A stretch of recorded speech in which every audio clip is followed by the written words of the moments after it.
بسم اللہ الرحمن الرحیم۔ السلام علیکم۔ ہمارے چینل کہانی ہب آفیشیل میں خوش آمدید۔ ناظرین، میں آج آپ کے لیے انتہائی خوفناک اور دلچسپ کہانی لے کر آئی ہوں، لیکن کہانی شروع کرنے سے پہلے آپ سے گزارش ہے کہ اگر آپ نے ہمارا چینل سبسکرائب نہیں کیا تو آپ ہمارے اس چینل کو سبسکرائب کر لیجئے اور بیل آئیکن کو بھی پریس کر لیں تاکہ ہر نئی آنے والی ویڈیو بآسانی آپ تک پہنچ سکے۔ ظلمتوں کے گہرے سائے نے ہر منزل کو اپنی لپیٹ میں لے لیا تھا۔ پورے گاؤں پر خاموشی کا پہرا تھا۔ لوگ اندھیرا چاہتے ہی بستروں میں دبک گئے تھے۔ ایک کچے گھر کا بغلی دروازہ کھلا تو خاموشی نے ناگواری سے دیکھا۔ باہر نکل کر عاشر نے ارد گرد دیکھا اور ہاتھ جیبوں میں ڈالے تیزی سے چلنے لگا۔ موسم یخ بستہ تھا۔ سرد ہوائیں ہڈیوں کو چیرے دے رہی تھی، مگر عاشر موسم کے تیوروں سے بے نیاز آگے ہی آگے بڑھ رہا تھا۔ جاڑیوں اور سرکنڈوں کے اوپر اٹھے سر اسے حیرت سے دیکھ رہے تھے۔ اس نے ہاتھ جیکٹ کی جیب سے نکالا۔ پینسل ٹارچ کے ننھے سے دائرے نے اس کی رہنمائی کی اور وہ ایک جھاڑی کی سمت بڑھ گیا۔ سرسراہٹ ابڑی اور وہ واپس پلٹا۔ خشک ہموار جگہ پر اس نے کچھ پڑھ کر دائرہ کھینچا اور بیٹھ گیا۔ اس کے لب تیزی سے ہلنے لگے، مگر اس کی آواز سرگوشی میں بھی مدھم تھی۔ وقت بلی کی چال چلتے ہوئے خاموشی سے گزرتا رہا۔ اچانک ایک عجیب سی آواز ابھری۔ آسمان کے ننھے تاروں نے تجسس سے پلکیں جھپکا کر دیکھا۔ ایک سیاہ پوش نے ایک بڑی جھاڑی کو جڑوں سے اکھاڑ ڈالا تھا، جسے دیکھ کر وہ بری طرح سے چونکا تھا۔ جڑوں کے اکھڑنے سے زمین میں جو شگاف پیدا ہوا تھا اس میں سے روشنی پھوٹ رہی تھی۔ اس روشنی میں عجیب و غریب لوگ تھے، ان کے نقوش بنتے بگڑتے تھے۔ عاشر خوفزدہ ہوا، مگر اس نے عمل نہ چھوڑا۔ دفتن جھاڑی کو آگ نے پکڑ لیا۔ دھر دھر جلتی آگ نے جھاڑی کو راکھ کر ڈالا۔ عاشر نے دھڑکتے دل کے ساتھ عمل مکمل کیا اور دائرے سے باہر نکلا اور اپنی راہ لی۔ جب وہ گھر پہنچا تو اس وقت رات آدھی سے زیادہ بیت چکی تھی۔ وہ گھر میں داخل ہو کر سیدھا اپنے کمرے میں گیا اور بستر پر لیٹ کر سو گیا۔ علیزے سوچوں میں گم تھی کہ اس نے چونک کر سر اٹھایا۔ اشرف ملک کو دیکھ کر وہ سر جھکا گئی۔ میں نے کیا کہا تھا، سمجھ لیا ہے نا تم نے؟ اشرف ملک کی آواز گراہٹ نما تھی۔ میں عاشر کے ساتھ ایسا نہیں کر سکتی۔ اس کے انداز میں بھرپور بے بسی تھی۔ اس کا انجام بھی تم جانتی ہو۔ اشرف ملک کی آنکھیں لہو رنگ ہوئی۔ آپ میری جان لے لیں، مگر عاشر، اس کا جملہ بھرپور تھپڑ سے ادھورا رہ گیا۔ تیری جان لے کر کیا کروں گا میں؟ بول۔ اشرف ملک نے علیزے کے بال مٹھی میں جھکڑ لیے۔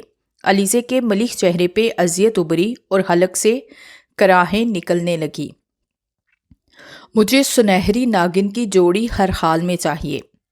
اس وقت دروازے پہ دستک ہوئی تو وہ اسے ایک جھٹکے سے چھوڑ کر دروازے کی جانب بڑھ گیا۔ وہ اپنی گردن سہلا رہی تھی جب اس نے اشرف ملک کے ہمراہ عاشر کو آتے ہوئے دیکھا۔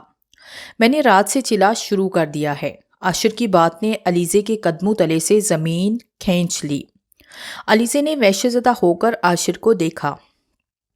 اشرف ملک کے ہونٹوں پر خباثت میں ڈوبی مسکراہٹ پھیل گئی۔ Good, very good. وہ عاشر کے کندھے پر ہاتھ رکھ کے اندر کی طرف بڑھ گیا، جبکہ علیزے ہاتھوں میں اپنا چہرہ چھپائے پھوٹ پھوٹ کر رونے لگی۔ وہ بے بس تھی اور بے بسی رلایا ہی کرتی ہے۔ اس کی آنکھوں میں ماضی کے سنہرے پل رقصاں ہو گئے۔ علیزے سے علیشہ چھوٹی تھی اور وہ دونوں ہی اپنے والد اسد ملک کی جان تھی۔ ان کی والدہ علیشے کی پیدائش کے چند ماہ بعد ہی اللہ کو پیاری ہو گئی تھی۔ اسد ملک نے انہیں ماں اور باپ دونوں کا پیار دیا تھا۔ ان کی والدہ کی ایک بہن اسی گاؤں میں رہتی تھی، جبکہ بابا کے ایک سوتیلے بھائی کے علاوہ اور کوئی بھی نہیں تھا۔ اشرف ملک کی شخصیت بہت ہی بے حد پر اسرار تھی۔ وہ کئی کے دن بلکہ مہینوں کے لیے غائب ہو جاتا، پھر اچانک ہی آنکھ دھمکتا، گھر پر ہوتا تو اپنے کمرے میں گھستا رہتا، باہر جاتا تو کمرے کو تالا لگا کر جاتا۔ علیزے نے میٹرک کر لیا تھا تو خالہ عظمیٰ نے اسے عاشر کے لیے مانگ لیا۔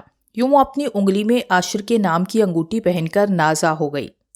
عاشر تعلیم کی غرض سے لاہور چلا گیا۔ یہ ان دنوں کی بات ہے جب بہاروں پر خزاں نے غلبہ پا لیا تھا۔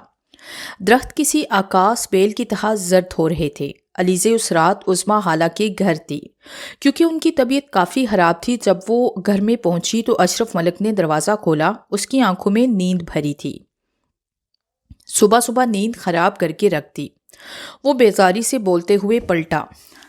علیزے کمرے میں داخل ہوئی تو اس کے قدم زمین میں جھکڑ گئے۔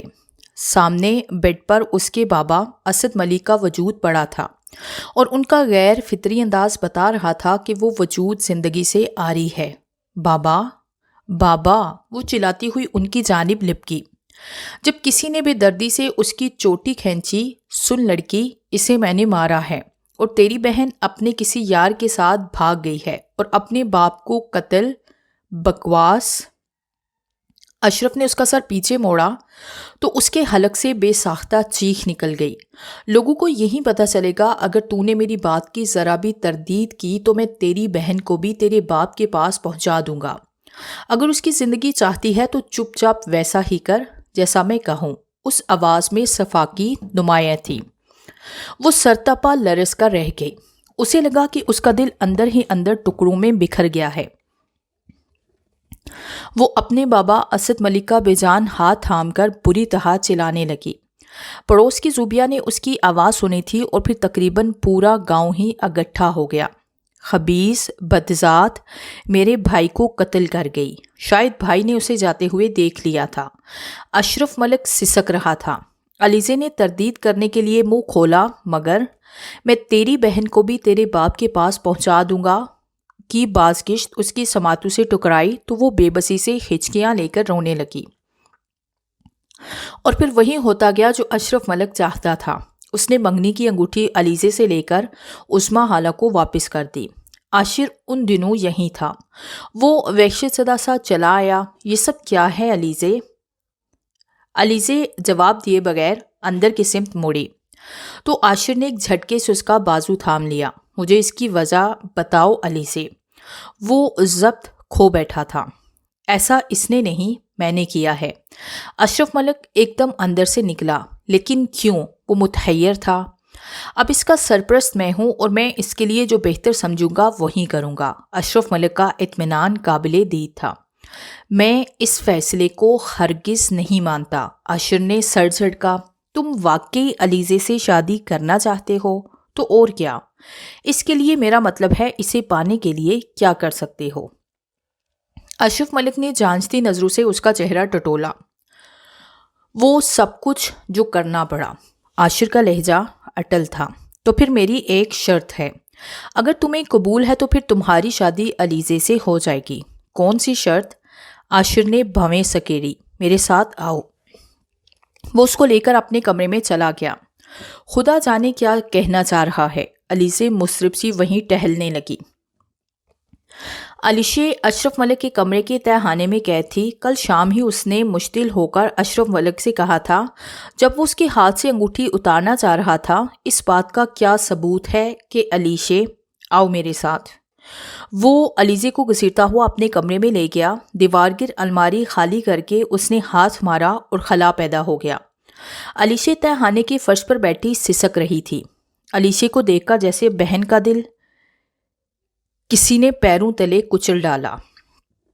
علیشے میری بہن، وہ تڑپ اٹھی۔ آپی مجھے بچا لیں۔ اس سے پہلے کہ وہ آگے بڑھتی اشرف ملک نے اسے کھینچا اور الماری میں پھر سے چند کتابیں رکھ دی۔ آپ ایسا کیوں کر رہے ہیں چچا؟ وہ گٹی گٹی آواز میں چلا اٹھی۔ میرا مقصد عاشر سے وابستہ ہے۔ مجھے اسے کام کروانا ہے اور اس کام پر اسے تم آمادہ کرو گی، ورنہ علیشے، اس کے لہجے کی صفاکی علیزے کی روح کی گہرائیوں تک ٹھٹھرا گئی۔ اب علیشے کو باہر تو نکال دے، کمرے میں قید کر دیں، اس نے التجا کی۔ وہاں گٹن نہیں ہے اور روشنی کا انتظام تو تم دیکھ ہی چکی ہو۔ بہرحال اس نے کل رات سے کچھ نہیں کھایا، اس کے لیے کچھ بنا دو۔ علیزے اسبات میں سر ہلاتی ہوئی کچن کی جانب بڑھ گئی۔ کافی دیر کے بعد عاشر کمرے سے نکلا تو وہ اس کی جانب لپکی۔ عاشر کیا ہوا؟ وہ بری طرح بدحواس تھی۔ ایک انتہائی گھٹیا قسم کی شرط رکھی ہے تمہارے چچا جان نے۔ وہ لفظ چبا چبا کر بولا اور لمبے لمبے ڈھک بھرتا باہر چلا گیا۔ قدموں کی چاپ پر اس نے سر اٹھا کر دیکھا۔ میری قید میں کچھ بدروحوں کو سنہری ناگوں کی جوڑی چاہیے۔ اس سے مجھے بھی بے حد فائدہ ہوگا، سونا، ڈھیر سارا سونا۔ اشرف ملک کی آواز خوابناک تھی۔ کیا؟ علیزے کی آنکھیں حیرت سے پھٹنے والی ہو گئی۔ لیکن تم خود کیوں نہیں؟ میں خود نہیں کر سکتا۔ میں نے بہت سوچ سمجھ کر عاشر کا انتخاب کیا ہے، اور اسے کسی بھی طرح چلے کے لیے راضی کرنا تمہارا کام ہے۔ صرف 11 دن ہی کی تو بات ہے، ورنہ تمہاری بہن علیشے کا بہت برا انجام ہوگا، اس نے کہا اور اپنے کمرے میں گھس گیا، اور علیزے سر تھام کر وہیں بیٹھتی چلی گئی۔ 3 دن چپکے سے کھسک گئے، لیکن نہیں، اتنے بھی چپکے سے نہیں کھسکے تھے۔ علیزے نے وہ دن کانٹوں پر لوٹتے ہوئے گزارے تھے۔ اس نے کئی بار عاشر کو منع کرنا چاہا تھا، مگر منع نہ کر پائی تھی۔ اس شام کو بابا کے قتل کے بعد پہلی بار اشرف ملک گھر سے نکلا تو علیزے دھڑکتے دل کے ساتھ اس کے کمرے کی جانب بڑھی، جہاں دروازے پر حسب معمول وزنی قفل جھول رہا تھا۔ وہ مایوس ہو کر پلٹ گئی۔ رات میں اشرف کو اس کا اور علیشے کا کھانا دینے کے بعد وہ اپنے کمرے میں گئی تو حسب معمول اسے تنہائی ویرانی کے لبادے میں لپٹی کمرے میں سسک رہی تھی۔ اسے ویرانی کا احساس کاٹنے لگا۔ وہ بے بسی سے رونے لگی۔ بابا جان، اس کے لبوں سے نوحہ برآمد ہوا، بابا جان، میں آپ کی گڑیا اکیلی۔ وہ سسکی اور اسی پل اس کی سماعتوں سے بابا کی بھولی بصری آواز ٹکرائی۔ ایسے ہی ایک دن بابا چند دن کے لیے کہیں گئے ہوئے تھے۔ علیشے کی طبیعت خراب ہو گئی تھی اور وہ بے حد پریشان ہو گئی تھی۔ بابا کے آنے پر وہ رونے لگی تھی۔ بابا میں بہت اکیلی ہو گئی تھی، مجھے بہت ڈر لگا تھا۔ تو علیشے اور اشرف نہیں تھے؟ بابا نے کہا۔ چچا تو ہر وقت اپنے ہی کمرے میں رہتے ہیں اور علیشے سوتی رہتی تھی، اسے اتنا بخار تھا۔ اس نے منہ بسوڑا۔ تو کیا تم بالکل اکیلی تھی؟ تمہارے پاس کوئی بھی نہیں تھا؟ علیزے نے جھٹ سے نفی میں سر ہلایا۔ نہیں، کوئی نہیں تھا۔ کیا اللہ بھی نہیں؟ وہ ایک دم ساکت ہوئی تھی۔ بولو نا، کیا اللہ بھی نہیں تھا؟ وہ تو سب کے پاس ہوتا ہے۔ اس کا لہجہ مدھم تھا۔ میری گڑیا، تم زندگی کے کسی بھی موڑ پر اکیلی نہیں ہو سکتی۔ اللہ بے حد مہربان ہے، وہ کسی کو اکیلا نہیں رکھتا۔ یاد رکھو بیٹا کہ جس کے ساتھ کوئی نہیں اس کا اللہ ہے، اور جس کے ساتھ اللہ ہے اسے اور کسی کی بھی ضرورت کیا ہے۔ اسے لگا کہ یہ آواز ابھی ابھی اس کی سماعتوں سے ٹکرائی ہے۔ اللہ جی، جب کوئی ساتھ نہ ہو تب اللہ ہی ہوتا ہے۔ اسے بھی اللہ ہی یاد آیا تھا، اور جب ہم نے اللہ کو یاد کیا تو پھر کیسے ممکن ہے کہ وہ ہمیں سہارا نہ دے، ہماری مدد نہ کرے؟ وہ تو اس وقت بھی ہمیں یاد رکھے ہوئے ہوتا ہے جب ہم اسے فراموش کیے ہوتے ہیں۔ اگر وہ ہمیں بھول جائے تو کون ہے جو ہمیں سہارا دے سکے؟ کون ہے جو ہماری مدد کر سکے؟ پوری دنیا مستعار نہ دے ہم کو، یہ اللہ ہی ہے جو ہمیں ناشکری کے باوجود ہر نعمت سے نوازتا رہتا ہے۔ تو پھر بھلا یہ کیسے ممکن ہے کہ اس سے مدد مانگی جائے اور وہ مدد نہ کرے؟ وہ واش روم سے وضو کر کے نکلی اور جائے نماز پر سجدہ ریز ہو گئی۔ اس نے اللہ سے مدد مانگی تھی اور اللہ نے اس کی مدد کرنا ہی تھی۔ خدا خیر کرے، میری تو بائیں آنکھ صبح سے بھڑک رہی ہے۔ عظمیٰ خالہ اس کے گھر آئی ہوئی تھی۔ ان کی بات پر علیزے نے چونک کر دیکھا۔ تم نے سنا ہی ہوگا کہ جب بائیں آنکھ پھڑکے تو ضرور کچھ برا ہوتا ہے۔ علیزے کا دل بے ترتیبی سے دھڑکا۔ اس کی بھی تو بائیں آنکھ کل سے پھڑک رہی تھی۔ بیٹا، آیت کریمہ قبول دعا خصوصاً دافع بلا میں بہت اثر رکھتی ہے۔ حضرت سعد بن ابی وقاص رضی اللہ تعالی عنہ سے روایت ہے کہ تاجدار دو عالم حضرت محمد صلی اللہ علیہ وسلم نے فرمایا کہ میں تمہیں اللہ تبارک و تعالیٰ کا وہ اسم اعظم نہ بتا دوں کہ جب اسے اللہ کو پکارا جائے تو اللہ تعالیٰ فوراً دعا قبول کرتا ہے۔ وہ دعا یہ ہے جو حضرت یونس علیہ السلام نے مچھلی کے پیٹ میں کی تھی۔ لا الہ الا انت سبحانک انی کنت من الظالمین۔ کسی نے عرض کیا، یا رسول اللہ صلی اللہ علیہ وسلم، یہ خاص دعا یونس علیہ السلام کے لیے تھی یا سب مسلمانوں کے لیے؟ آپ صلی اللہ علیہ وسلم نے فرمایا، اللہ تبارک و تعالیٰ کا ارشاد ہے۔ پس ہم نے یونس علیہ السلام کی دعا قبول فرمائی اور اسے غم سے نجات دی، اور یوں ہی نجات دیں گے ایمان والوں کو۔ ابھی 2 ہفتے قبل ہی تو بابا نے اسے بتایا تھا، تو یقیناً اللہ ہر مشکل ہر مصیبت ٹالے گا۔ وہ بے اختیار آیت کریمے کا ورد کرنے لگی۔